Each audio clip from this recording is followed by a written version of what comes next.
Bonjour, ici Hello Bibio. Si je vous fais cette vidéo aujourd'hui, c'est pour vous parler du coup des livres que je compte lire ce mois-ci, c'est-à-dire le mois de mai.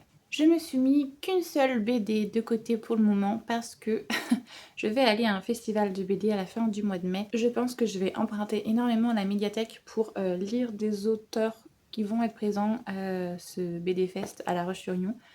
Donc du coup, il n'y en a qu'une seule BD que je me suis mis de côté parce que je me suis dit, cherche pas tes BD, de toute manière, tu vas devoir fouiller dans les rayons pour avoir un maximum de références quand tu iras au salon. Donc, je me suis mis de côté, je sais pas, voilà, là on va mieux, La bicyclette rouge, je ne ferai pas l'affront d'essayer de prononcer le nom de l'auteur que vous voyez juste ici. C'est l'histoire d'un jeune postier, je crois, qui arrive dans un village où les maisons n'ont pas de numéro, n'ont pas de rue n'ont pas de nom de rue. C'est plutôt la maison à la belle toiture, la maison aux belles fleurs. Enfin, vous voyez, c'est ce genre-là de nom à chaque fois qui est écrit sur les enveloppes. Donc, c'est un peu spécial pour s'y retrouver, surtout pour le pauvre postier. Mais à part ça, je n'en sais pas plus. Je sais juste qu'il y aura 4 tomes, comme vous pouvez voir là, avec les différentes saisons, l'hiver, l'automne, le printemps et l'été. Mais sinon, je n'en sais pas plus. Je sais juste que enfin, de ce que j'en ai compris, ça va être un peu feel good. J'aurai une surprise en le lisant. J'espère que ça sera une bonne surprise. J'ai aussi mis peu de BD dans ma palle parce que j'ai énormément de mangas. Tadam! Alors, on commence hein, tout juste. Voici la première série que je compte lire. Je vais vous montrer le tome 1 quand même. Hop! Voilà, Sorcière en formation. J'ai pris les 5 premiers tomes parce que je crois qu'il n'y a que ça qu'on a à la médiathèque. Et encore, c'est même pas la nôtre, c'est celle de la Comcom. Enfin bref, c'est l'histoire de cette jeune fille visiblement qui va arriver dans un village et qui va devoir apprendre à gérer ses pouvoirs. De ce que j'en ai compris, c'est quelque chose comme ça, mais je sais pas trop plus. Je sais juste que ça a l'air hyper choupi et voilà, je me suis dit que ça pourrait bien le faire pour une lecture un peu détente, un peu entre des gros pavés. Voilà, toujours avoir quelques mangas pour espacer un peu les gros romans. Toujours dans les emprunts que j'ai fait à la médiathèque, parce que je suis ce genre de personne, j'ai continué du coup à prendre, que je vous le montre bien, To Your Eternity. J'avais lu les 4 premiers tomes il y a un petit moment maintenant, et j'ai vu qu'il y en avait, les suites étaient arrivées, donc je me suis dit hop hop hop hop, allez hop, on prend tout ça, et pareil, ça va être des lectures un peu entre, histoire, parce que j'ai aussi pas mal de romans à lire, donc il va falloir que j'ai des petits mangas entre eux pour alléger un petit peu tout ça. Alors, To Your Eternity, c'est l'histoire, comment dire, d'une créature métamorphe qui, du coup, se transforme en des personnes qu'il rencontre à chaque fois et qui, comment dire, petit à petit engrange des forces et des pouvoirs ou des capacités aussi, tout simplement. Au début, par exemple, c'est juste une forme bizarre et il ne sait pas parler, il ne sait pas marcher. Et petit à petit, justement, à force de rencontrer des humains, il apprend de nouvelles choses. Il apprend à marcher, il apprend à parler, il apprend à aimer, à faire confiance, à utiliser ses pouvoirs, à protéger les gens. Enfin bref, voilà. C'est un peu son évolution qu'on voit. Et c'est hyper intéressant parce que justement, entre la créature et l'homme, des fois, on ne sait pas qui est le monstre ou de quoi. Donc voilà, comme vous voyez, je vais avoir pas mal de lectures à faire. Et il va faire pas mal de rencontres, je suppose aussi. Donc il va évoluer et ça, on adore parce que ce personnage est vachement attachant dans le précédent tome. Je m'en souviens que ça se finit pas forcément très bien, donc là j'ai hâte de voir où ça va. Je sais qu'on n'est pas autour de la période d'Halloween, mais c'est pas de ma faute. Moi, c'est toute l'année que je suis en mode witchy vibe. Donc voilà, je continue aussi avec cette nouvelle saga du coup que je vais commencer. Witch Watch, c'est l'histoire apparemment de cette petite sorcière qui a une force surhumaine, une force de graisse, et qui va devoir faire une formation justement pour devenir une bonne sorcière, si c'est bien ce que j'en ai compris. Et elle a un ami, je crois, un écho, je suis pas sûre, enfin bref, ce jeune homme qui va devenir son familier, si j'ai bien compris, pour l'aider pendant sa formation. J'en sais pas plus, j'ai que les 2 premiers tomes et je vais d'abord lire ça pour après voir si je prends la suite. Parce que, voilà, les mangas on sait très bien, c'est des longues sagas et après, on n'a plus d'argent. Donc voilà, je vais lire les 2 premiers tomes et on verra bien ce que ça donne. Quand je parle de manga et que je vous parle de suite, c'est un vrai problème pour moi parce que du coup, à chaque fois, je veux avoir les derniers, je veux savoir la suite. Donc voilà, ma petite réception des 2 mois précédents. Donc j'ai Make Up With Mud qui est le tome 3 du coup. C'est l'histoire d'une jeune femme qui est sous l'emprise de son compagnon qui la trouve très belle au naturel, la trouve très poupon en fait, alors qu'à l'inverse quand elle se maquille elle devient pour lui trop vulgaire. Et cette jeune femme va rencontrer une personne qui est un peu gender fluide, pas un peu totalement, qui change de genre pas tous les jours mais quasiment, qui des fois est un homme, des fois est une femme, se maquille et tout, et justement lui apprend un peu la beauté, les cosmétiques, et ça se passe pas très bien justement avec son compagnon, donc là le tome 3 j'imagine que il va faire un caca nerveux parce qu'il va se rendre compte qu'il y a de moins en moins d'emprise sur elle, et voilà. C'est une histoire assez aussi belle qu'elle est dure à lire parce que il y a des choses dans lesquelles je me suis reconnue et du coup ça m'a fait un peu de peine, mais je pense que c'est ce genre d'histoire qui est très salvatrice parce que justement elle dénonce des choses, et pour le moment dans les 2 premiers tomes c'était très bien fait j'ai trouvé. Donc j'ai hâte de lire le tome 3 pour voir ce que ça donne. J'ai reçu aussi L'Éden des sorcières tome 5. On est sur l'histoire d'une jeune fille qui est une jeune sorcière, et comment dire, sa prescriptrice, son institutrice, la sorcière qui la forme quoi, va mourir, et donc du coup elle va devoir faire un périple pour retrouver justement l'Éden des sorcières, l'endroit où les sorcières se cachent, parce que les sorcières dans ce monde sont chassées, puisque ce sont les seules à réussir à faire la vie en gros entre guillemets, c'est-à-dire faire pousser des plantes et tout, dans un monde où l'écologie justement est très problématique, puisque à part les sorcières, plus aucune plante ne pousse, et donc l'humanité est sur le point de mourir. Donc il y a une espèce d'inquisition de chasse aux sorcières en prétendant que les sorcières gardent toute la nourriture et toutes les végétations pour eux, alors que pas du tout. En l'occurrence, c'est plus parce que les sorcières sont en accord avec la nature, ce que les humains ne font pas en vivant dans les villes et en surexploitant et en détruisant la nature. Donc voilà, il y a tout un aspect très écologique que j'aime énormément dans ce manga-là, et que du coup j'ai hâte de savoir la suite. On continue. Voici donc du coup l'extraordinaire apothicaire tome 4. C'est l'histoire de cette jeune femme qui va être envoyée dans un autre monde, parce que dans cet autre monde il existe comment dire, des sortes de démons qui détruisent ce monde, et pour les exterminer on convoque ce qu'ils appellent eux des saintes, qui viennent d'autres mondes et qui ont des pouvoirs magiques et qui du coup vont pouvoir détruire les démons. Cette jeune femme, normalement c'est une jeune femme lambda dans notre monde à nous, je crois bien qu'elle vit au Japon, ou au Corée, je sais plus, et eh ben, faites pas exprès, elle va être convoquée avec une de ses amies et collègues, et ils vont considérer que c'est l'autre la sainte, et elle, ils vont la délaisser totalement, mais petit à petit, elle va appréhender ce nouveau monde et se faire une place et être très aimée, et se rend compte que c'est peut-être elle en fait la sainte, puisqu'elle développe des pouvoirs hors normes, et enfin, dans le tome 3, on se rendait déjà compte que c'était elle la sainte, et les autres personnages s'en rendent aussi compte. Donc là, j'imagine que dans le tome 4, il va y avoir un petit « Oh, vous vous êtes trompés ». Donc hâte de voir ce qui va se passer, parce qu'il y a aussi des petits croches qu'on aimerait bien se voir se réaliser là. Des petites love interest. On continue dans le love parce qu'il en faut bien un petit peu quand même pour notre petit cœur. Du coup le tome 2 de My Happy Mariage, c'est clairement une réécriture de Cendrillon. Elle est, comment dire, la fille d'un homme qui est clairement, il en a rien à battre d'elle, il préfère sa seconde fille, et du coup il va la marier à quelqu'un qui n'a pas une très bonne réputation, au contraire, qui a plutôt la réputation d'un monstre, qui répudie toutes ses femmes et toutes ses... Enfin, pas ses femmes justement, mais ses fiancés avant de quelconque mariage. Mais comme c'est une famille très haute dans la hiérarchie, on va dire, sociale, bah, il ne veut pas refuser de proposer une de ses filles en mariage, donc il va proposer celle qu'il n'aime pas, qui lui sert de servante et d'esclave, celle-ci. Et du coup, ce jeune homme va un peu la prendre sous son aile en se rendant compte qu'elle est loin des clichés justement de la noblesse. Au contraire, elle est très humaine et très bien. Donc voilà, petit peu de love. Et il y a une histoire de pouvoir magique, mais pour le moment, vu que c'est que le tome 1 que j'ai lu, c'est encore assez diffus. Toujours dans le love. Le tome 4 de Love Mix-Up. On est sur une histoire d'amour entre ces 2 jeunes hommes. C'est un peu plus complexe que ça, parce qu'en fait, à la base, ce jeune homme est amoureux d'une femme, enfin d'une jeune fille, d'une camarade de classe, mais quand il va faire un interro avec elle, elle va lui prêter sa gomme, et sur sa gomme, il y a écrit Ida, et avec un petit cœur.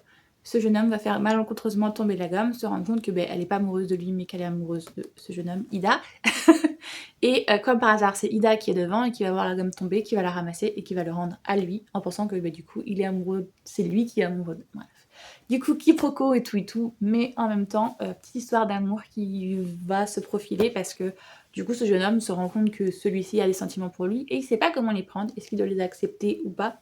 J'avoue qu'au début, ça m'a fait un petit peu grincer des dents parce que la manière dont c'était fait, c'était un petit peu chelou. Il y avait justement... Alors après, c'est peut-être parce que c'est moi qui ai justement des idées faites et des carcans encore, des croyances à démolir, mais la façon dont c'est fait, c'était un petit peu chelou en fait. Justement, celui-ci fait croire à celui-ci que oui, c'était lui qui a des sentiments pour lui, et lui, du coup, il lui dit, bah, il faudrait peut-être qu'on apprenne à se connaître pour voir, en gros, vu que j'ai jamais eu de relation amoureuse, j'ai jamais même pensé à tomber amoureux ou eu de crush, je sais pas ce que c'est tomber amoureux, donc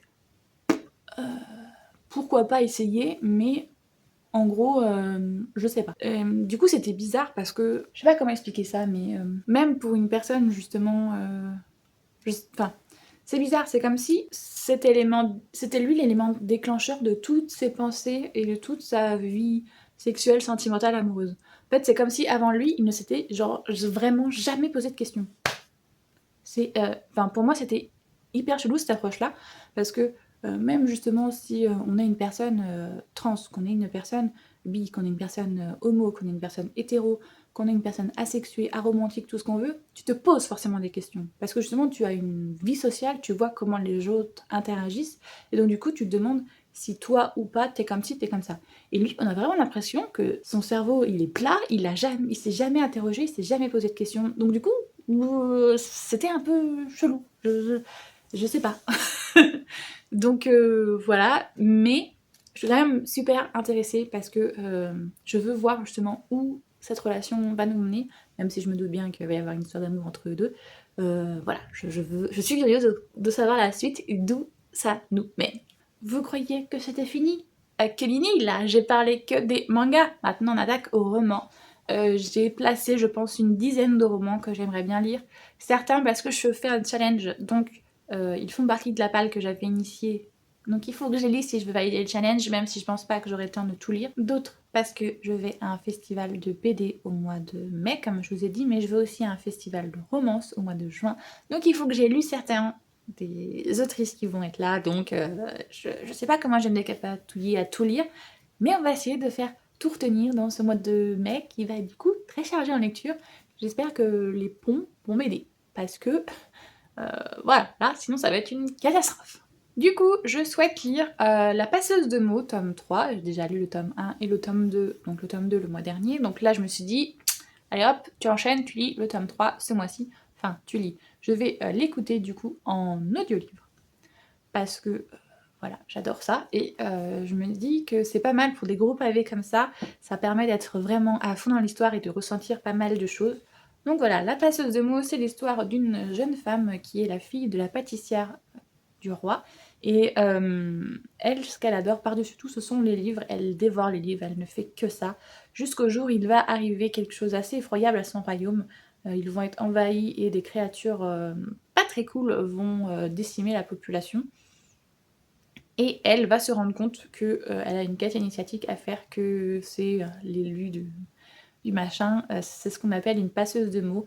Les mots ont un pouvoir et elle est capable de véhiculer de la magie grâce aux mots. Bref, c'est un peu compliqué à expliquer comme ça, mais du coup, elle mène toute une quête pour trouver ses mots, apprendre à gérer ses pouvoirs, et petit à petit, elle va avoir un guide puis des compagnons qui vont l'aider à devenir la femme qu'elle va devenir. Le tome 1 était cool, très introductif, mais franchement, il était plus que bien. Le tome 2, j'ai cru que j'allais m'énerver parce qu'il y a des scènes qui... Je les ai vues venir, mais j'étais tellement énervée d'avoir que l'auteur ait fait ça en mode t'as pas le droit. Voilà, parce que moi désolée, hein, mais mon love interest ça a toujours, mais toujours été Kiki. C'est pas juste de faire ça, même si je sais que du coup ça va alimenter un peu le love interest, nanani nanana. Crotte.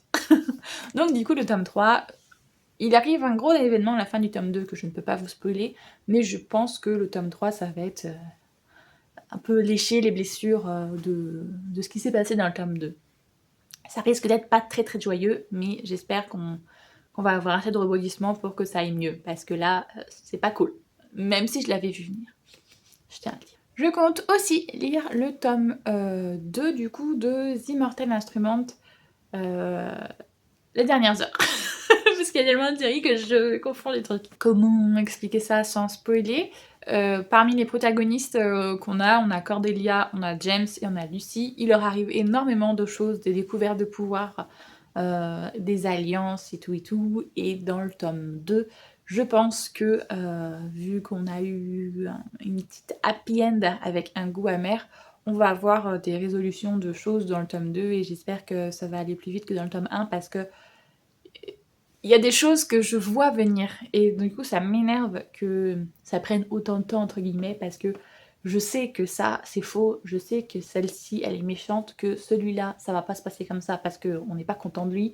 Enfin bref, je le vois, je vois le scénario venir donc j'ai hâte que ça arrive. Ensuite, comme je vous ai dit, au mois de juin, je vais sûrement rencontrer des auteurs de romance puisque je vais faire un festival de romance à Nantes. Et du coup, il faut absolument que je lise au moins The Perfect Match et The Perfect Love de Lila Mars, puisqu'elle vient à ce festival-là et que j'en ai énormément entendu parler, que tous ceux qui l'ont lu l'ont adoré et m'ont conseillé de le lire. Donc, il va peut-être falloir que je me bouge les fesses. C'est l'histoire, donc, si je me trompe pas, en gros, on est dans notre univers, on est dans notre monde, mais un petit peu plus loin, un petit peu plus évolué, on va dire futuriste, puisque désormais, comment dire ça? En gros, si j'ai bien compris, la science choisit pour vous la personne avec qui vous allez être. Si vous souhaitez fonder une famille, ce n'est pas vous qui choisissez la personne, mais en gros, on vous donne votre âme sœur, la personne qui est faite pour vous. Cette jeune femme qu'on va suivre est amoureuse d'un jeune homme, mais quand elle va décider justement de se mettre en couple, la science va lui révéler que la personne idéale pour elle, ce n'est pas ce jeune homme, mais c'est son frère. Personne comme par hasard qu'elle déteste, mais donc du coup ils vont devoir se marier puisque la science a élu que c'était eux le couple parfait. Donc on est à base de dystopie, de mariage arrangé, forcé, et on se rend compte que justement les choses ne sont peut-être pas aussi bien faites que le monde le prétend. Bonne dystopie comme on les aime. Donc il faut que je lise les deux. Je pense au moins en lire un, deux ça serait top avant de rencontrer l'auteur. Surtout qu'il va y avoir une douzaine d'autrices apparemment lors de ce festival. Il y en a que je sais qu'ils vont venir et que j'ai déjà lu et d'autres que j'aimerais lire en plus. Donc je les mets pas parce que déjà je suis pas sûre de toutes celles qui viennent et deuxièmement dans ma pile à lire je crois qu'elle sera assez conséquente. Si j'arrivais au moins à lire un voire deux de cet homme à elle, à Lila Mars, ça serait bien. Après on verra s'il y a des grosses têtes d'affiche, peut-être que je me forcerai à lire un petit peu plus d'autres choses, mais on va rester sur ça pour le moment, ça serait bien. Parce que comme je vous ai dit, j'ai aussi un challenge de lecture à finir, à boucler au mois de mai, mais il y a énormément de tomes qui sont encore dans ma palle de ce challenge. Donc je vais essayer d'écrémer, mais c'est pas sûr que j'y arrive. Dedans, on a Assoiffé de Tracy Wolff. Alors, c'est pas moi qui ai choisi ce tome, ça faisait partie d'une catégorie sélection de la créatrice du challenge, lecture du dimanche, de Manon. Donc je sais juste que ça parle de vampires, et que pour moi, en gros, c'est un petit mélange entre Twilight et l'Académie des vampires, enfin ce genre de délire. Mais je n'en sais pas plus, donc je vais y aller un peu la fleur au fusil. Et je sais que c'est une grosse saga aussi qui a fait énormément parler d'elle quand elle est sortie. Et maintenant, il y a genre 5 ou 6 tomes qui sont sortis. Donc on espère que ça va nous plaire, mais on n'est pas trop sûr dans quoi on se lance. Ces tomes-là, je les ai mis pendant très longtemps dans ma pile à lire. Chaque mois, je les remettais, j'arrivais pas à les lire. Mais là, justement, je les avais mis dans le challenge pour me dire de toute manière, tu n'auras pas le choix, il faudra que tu les lises et que tu avances. Parce que ça fait un moment qu'ils traînent là quand même. Du coup, j'ai I Was Born for This et Silence Radio de Alice Oseman, les deux. Dans celui-ci, c'est l'histoire d'une jeune fille qui est fan d'un groupe et qui du coup va rencontrer ce groupe. Et du jeune chanteur de ce groupe qui lui a, comment dire, quelques anxiétés, quelques problèmes justement, qui a du mal à gérer sa notoriété et tout. Les deux vont se rencontrer et vont se rendre compte que la vie de l'un et de l'autre n'est pas forcément celle que tu croyais. Et dans celui-ci, dans Silence Radio, c'est l'histoire d'une jeune femme, Frances je crois, qui est très studieuse, très bien sous tout rapport, mais va entendre une radio qui lui fait énormément de bien. Je sais plus c'est quoi le nom de la radio, mais en gros, enfin, voilà. Bah, du coup, elle va s'intéresser à ce podcast, à cette radio, et vouloir découvrir le dessous du décor, voir qui est à l'origine de ce podcast, je crois. J'en suis pas très sûre, mais je crois que c'est quelque chose comme ça. Au pire, je lirai et je vais découvrir, tout simplement. Dans les autres tomes que je compte lire, il y a aussi The Forever Marked Men. The Forever Marked, le héros, parce que je dis Marked Men parce que en fait ce sont les enfants de cette saga-là, c'est Marked Men. Et donc ça c'est le tome 2, le tome 1 c'était Le Prince, on était sur l'histoire d'un jeune homme bien sous tout rapport et tout, mais qui va avoir sa première déception amoureuse, et du coup ça va être chelou parce qu'il va aller se confier à la personne à qui il a brisé le cœur il y a tant d'années. Donc là on est sur le tome 2, à l'inverse on est sur un jeune homme qui s'est engagé dans le corps d'armée pour s'éloigner de celle qu'il aime, si j'ai bien compris, et quand il va revenir avec, je pense, un bon syndrome post-traumatique, on va voir du coup la relation, s'ils vont réussir à renouer ou pas du tout. Le tome 1, j'étais en demi-teinte. J'espère que le tome 2 sera mieux, parce que c'est une déception pour moi, vu... Après, je me dis aussi, vu que j'ai tellement kiffé cette série, c'est normal que j'ai essayé de mettre sur un piédestal celle-ci, alors que pas forcément, c'est autre chose, et il faut le prendre comme ça. Mon problème à moi, c'est que j'ai pas réussi à faire cette différenciation. Pour moi, ça allait être aussi bien, et finalement, j'étais un petit peu déçue parce que justement, on a des scénarios qui font un peu réchauffer, qu'on a déjà vu dans la saga, et donc du coup, j'étais en mode ouais, mais du coup, je suis plus surprise. Donc dans le tome 1, ça s'est pas super bien passé, j'espère que le tome 2 sera beaucoup mieux. Alors, comme je vous ai dit, je vais sûrement lire d'autres lectures, puisqu'il va y avoir des autrices que j'aimerais bien découvrir avant de les rencontrer en salon. Mais je me mets aussi un petit tome en bonus. En gros, si j'ai réussi à tout lire, j'aimerais bien lire celui-ci aussi, parce que ça fait très longtemps qu'il est dans ma palle. Il fait partie de ma palle du challenge, justement parce que je voulais le dégager, mais tout passe avant lui. C'est Dan et Celia, les jumeaux d'Autre Monde. Ce sont les descendants de Tara Duncan, les deux jumeaux qu'elle a, et puis lui, je ne vais pas vous dire qui c'est, mais en gros, pour résumer l'histoire, c'est une jeune fille qui vit sur Terre, mais qui va se rendre compte qu'en fait, elle est héritière d'un empire d'un autre monde, et qu'elle est sorcelière, donc elle a des pouvoirs magiques. Et Tara Duncan, il va lui arriver ce qui lui arrive dans les... je crois qu'il y a 12 tomes, quelque chose comme ça, un peu à la Harry Potter, sauf que... voilà, elle va rencontrer qui elle va rencontrer, et là du coup on est sur leurs enfants, et du coup j'avais hâte de retrouver l'univers et tout, mais j'ai laissé passer la hype, et du coup il traîne dans ma pile à lire depuis un moment, et j'espère pouvoir enfin avancer et finir ça, parce que je crois que c'est le dernier tome qui me reste, et qu'après elle n'a pas sorti d'autres, enfin je crois pas, je me suis pas renseignée, mais si je pouvais finir enfin cette saga, ça serait juste top. Eh ben, je crois qu'on a fait le tour de tout ce que je souhaite lire au mois de mai. Vous savez que le mois de mai, il va y avoir énormément de ponts et tout ça, de jours fériés, donc c'est cool. Je vais peut-être pouvoir plus lire, puisque de toute manière, même pendant les ponts, moi je vais travailler, puisque je dois je dois réécrire le roman. Normalement, là il est parti à la correction au mois d'avril et il revient au mois de mai, donc normalement je vais devoir travailler le texte, donc pas sûr que j'ai autant de temps que ça pour lire, mais j'espère quand même réussir à jongler entre tout et tout, plus mon travail, plus la famille qu'il faut voir et tout, donc on va essayer de se diviser, mais c'est pas sûr qu'on réussisse à tout lire, j'espère en tout cas. J'espère que cette vidéo vous a plu. Si c'est le cas, n'hésitez pas à liker la vidéo. Si vous souhaitez parler avec moi des lectures que je compte faire, que vous aimez, mais pas aimé, ce que vous en pensez, tout, il n'y a pas de souci. L'espace commentaire, il est là pour ça. Si vous souhaitez voir le reste de mes vidéos, n'hésitez pas à vous abonner. Et moi, j'espère que tout va bien pour vous et que vous faites de très bonnes lectures. Je vous fais tout plein de gros bisous.